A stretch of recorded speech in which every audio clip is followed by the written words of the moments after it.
Good morning and welcome to our lesson today. And I wanted us to continue with where we had left from. And our main topic for the day is what we call the different types of organization structure. So we're able to define an organization, and we say it is a logical arrangement of tasks and the network of relationship and roles among the various positions that have been established to carry out certain activities that are necessary for an organization to be able to achieve its objective.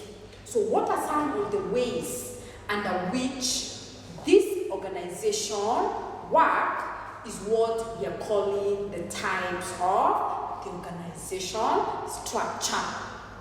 So internal organization structure normally revolves around the different small departments that have to work together as a team. So one of the main types of an organization structure is what we call the line organization structure. As the word suggests, it is just one way of trying to follow certain protocol. Like for example, when you think about the military, when they are they're doing a parade, a guard of honor, they normally align themselves in a particular manner, in a particular line. So this is one of the most oldest and the simplest form of internal organization. And under this, the authority moves from the top, meaning it comes from the top management to the lower management or to the lower subordinates. That's what you're calling line. So in terms of structure, this is where we have got the top management followed by the subordinates. Instructions and directions are given from the top. That's what we call the line management. We had a structure which I had shared, and one of the examples is where you have got the board of directors. For example, now this is the main boss. This main boss will get or will receive information from the managing director, maybe, okay? And then also they might receive information from the general manager. Then from here, the same people will also be able to give or to receive information from other sources, maybe the marketing manager, and maybe we have the human resource manager, and maybe we got the sales manager. Now this depends with the organization. So what you're trying to say basically is that information or instructions are given from the top, going down, and then maybe the sales manager, we've got other people here, we call the sales executive, etc. So information flows from the management down to the subordinates. So what are some of the advantages of this particular form or this particular type of organizational structure is that it is very simple. Simple in the sense that it is easy to understand who you report directly to. And especially for new employees, it is also simple and clear, especially when it comes to the subordinates. The other advantage is that there is prompt decisions, because this one, people are allowed, these different people are allowed to make certain decisions that revolve around their departments, and therefore decisions are made faster. We also say the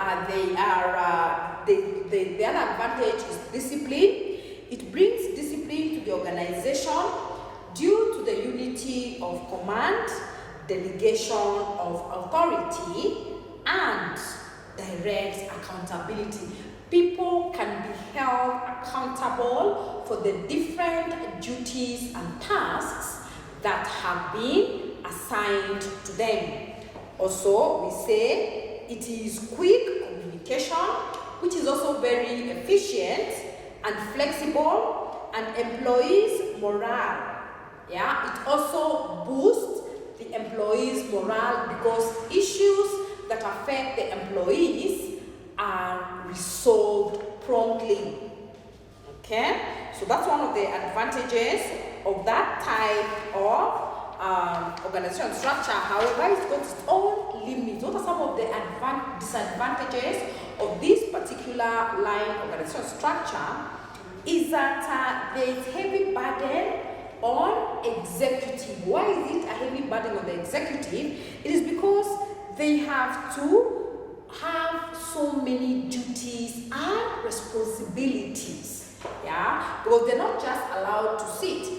They make also decisions. So some of these responsibilities also come with this kind of decision.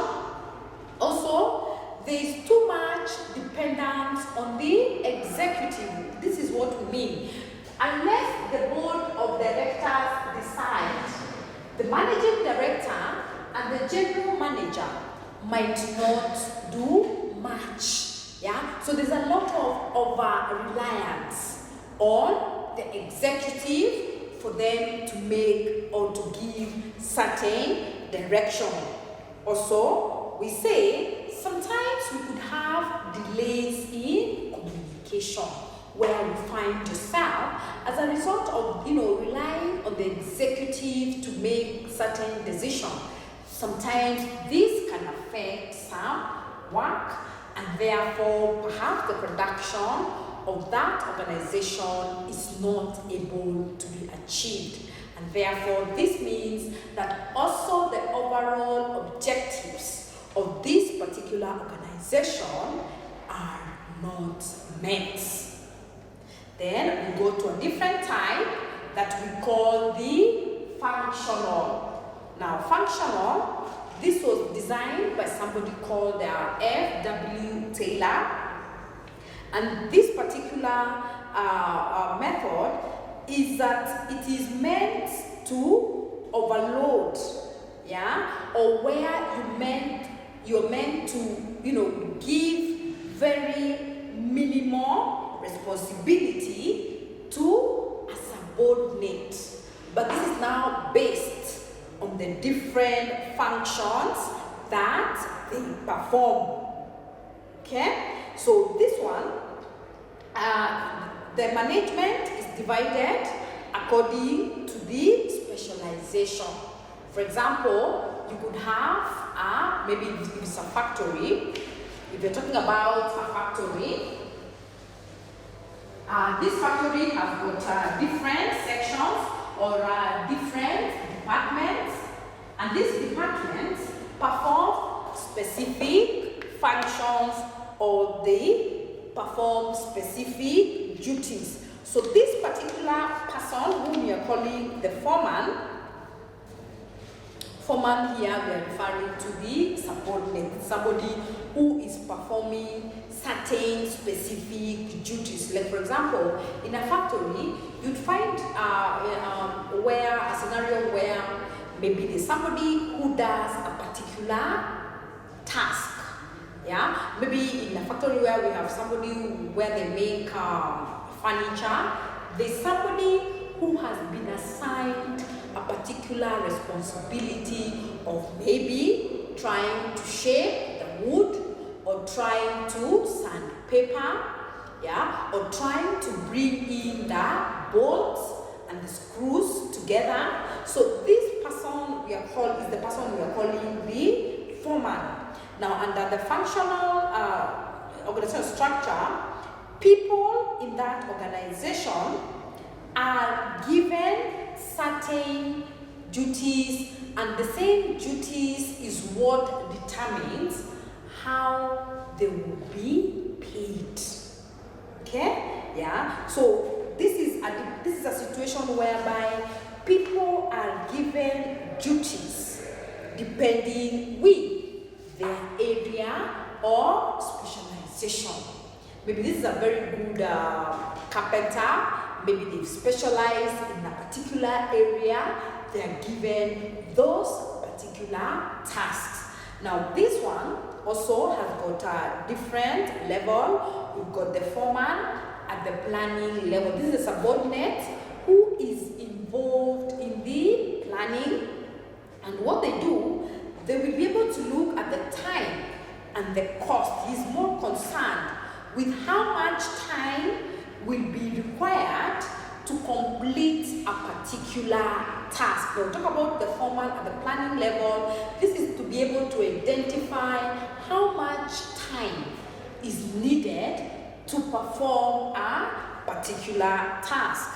Also, they've got the instruction card. Now, under the instruction card, he lays down the exact method of doing that particular task.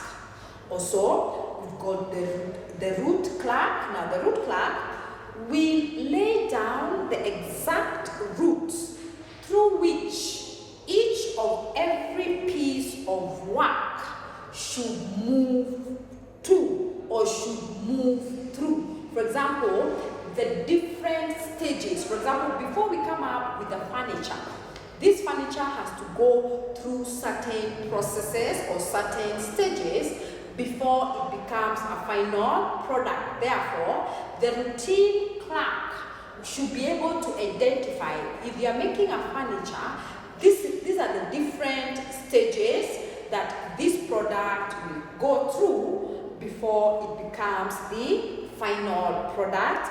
We also have got the shop disciplinarian. Now, this person is concerned with the discipline, violation of rules by the subordinates, absenteeism. This is somebody or who will be in charge of the general welfare of the subordinates to ensure that these employees always coming to work on time, also ensuring that they are not missing in case they have issues. Their issues are also addressed. We've also got another level which we call the foreman at the shop level. Now this one is where you have got the boss. Now this one is somebody who sets the machines and tools for a particular piece of work. We also have got the speed boss. Now here is concerned with the speeding of machines that are used for production. We've got the repair. Now repair revolves around in case there's a breakdown of these machines, what needs to be done. And lastly, we've got the inspector. This is now the person who controls the quality of the products, by keeping adequate checks when the production work is in function. Now, an example of that is what I was able to share in the notes, which show the production, assistant production manager, the different categories, under each they are doing certain specific activities. What are some of the advantages of a functional organizational structure? Is that it facilitates specialization. Specialization refers to people doing things that they are comfortable to do and then doing particular tasks.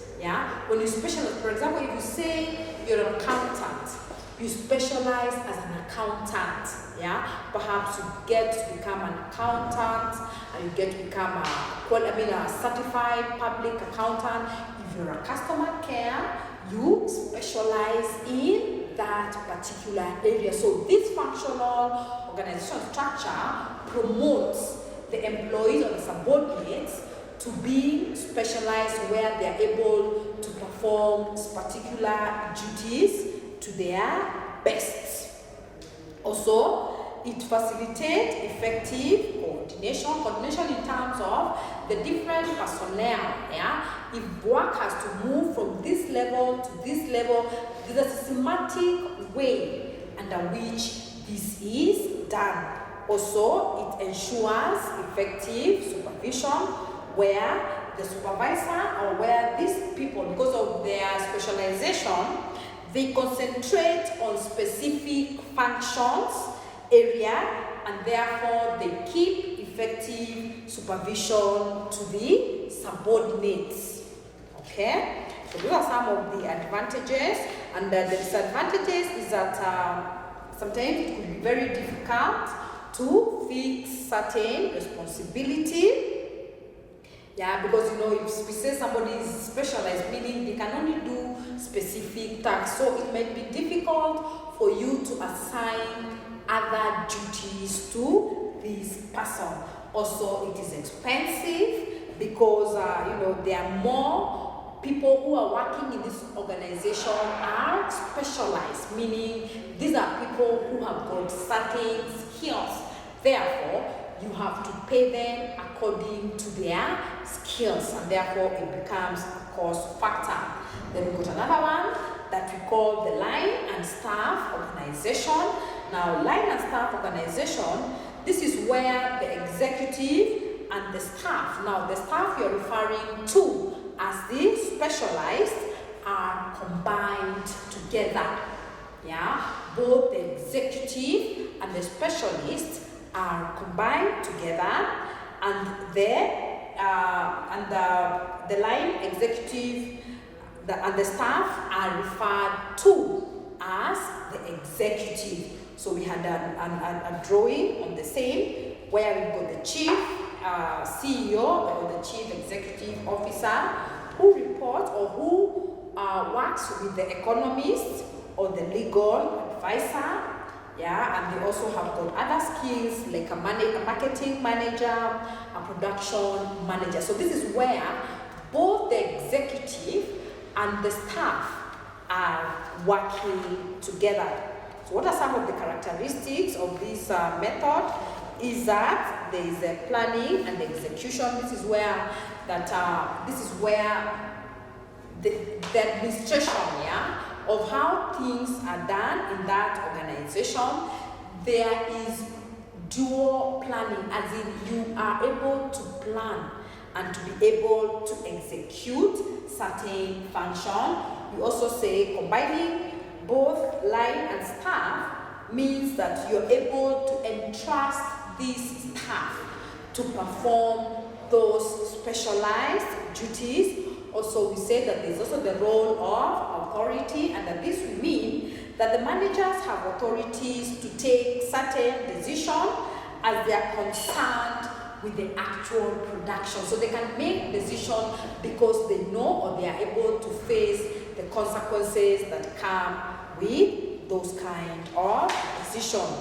This method also has got its advantages and disadvantages, and one of it is that we say there is fewer burdens on the executive. They don't need to keep making all the decisions because the staff, or the specialists are able to handle that.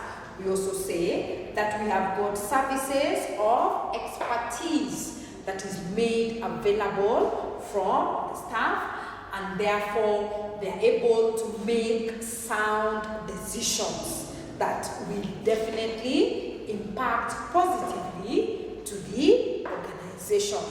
The disadvantage also is that there is delay in decision making because it has to revolve around the executive who have to consult the expertise for them to finalize on certain decision.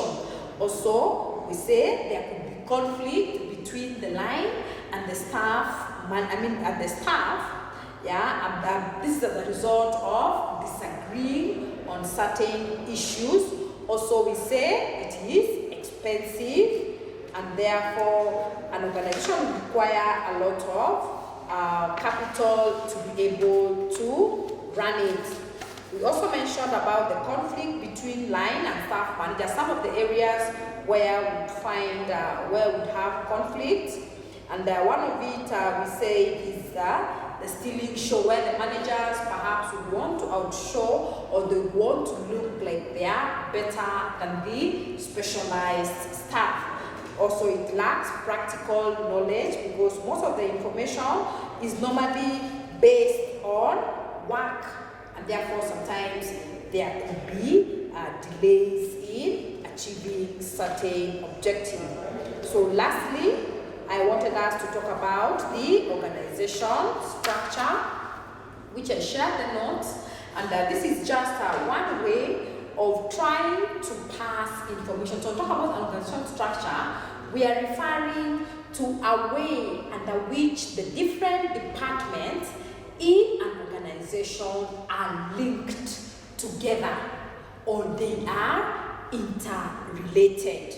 For example, I think when we shall have our Zoom class in the course of the week, we'll be able to look at, for example, the KIPS Technical College organization structure, where maybe I'll engage you and we'll be able to share information that pertains to an organization structure. So this is basically, it shows the relationship between the different organizations, between the different departments in an organization and how they are related.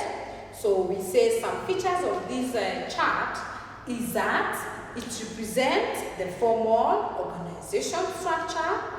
It also shows the lines of authority, also indicates the channels that should be used to communicate, and it indicates who supervises who and how these various departments or sections are interrelated. Therefore, this organizational structure has got its advantages, and one of its main advantages is that it brings clarity to an organization.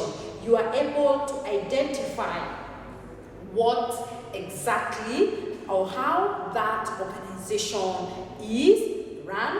It also provides a clear picture of the organization.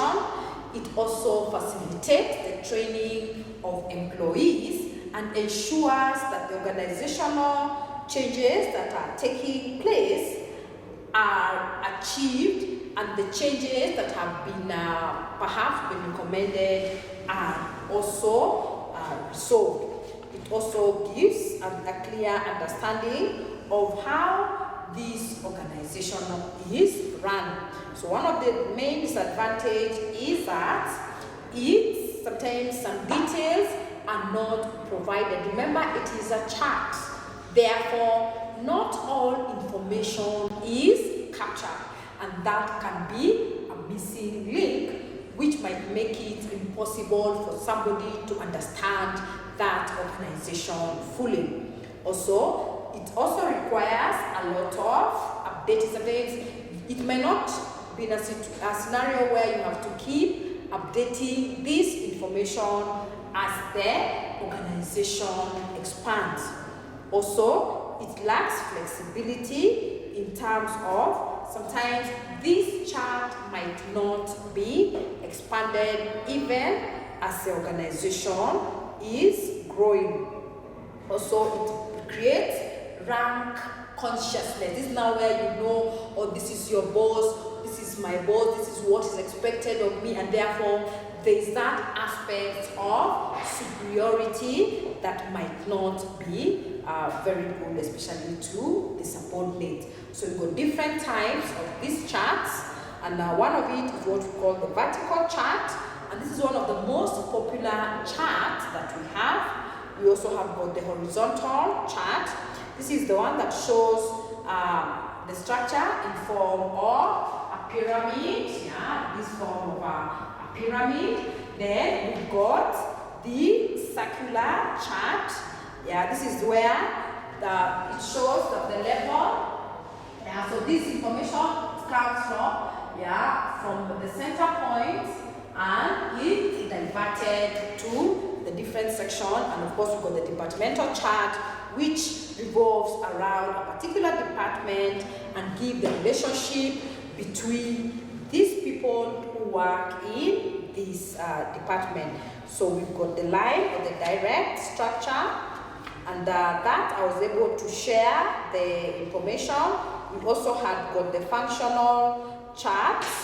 We also had got the line and the staff organization chart, and we also had the different departments, in an organization. We've got the marketing department, we've got the sales department, we've got the human resource, the production department, and also able to explain the different functions that each of these departments is required to do. So up to that point, I hope I am clear, and just in case you need any clarification, please do not be hesitant to contact me. We shall be having our Zoom class most probably on Thursday, and therefore I will ask you to ensure that you join the Zoom class on time. Otherwise, I wish you a good day. Thank you.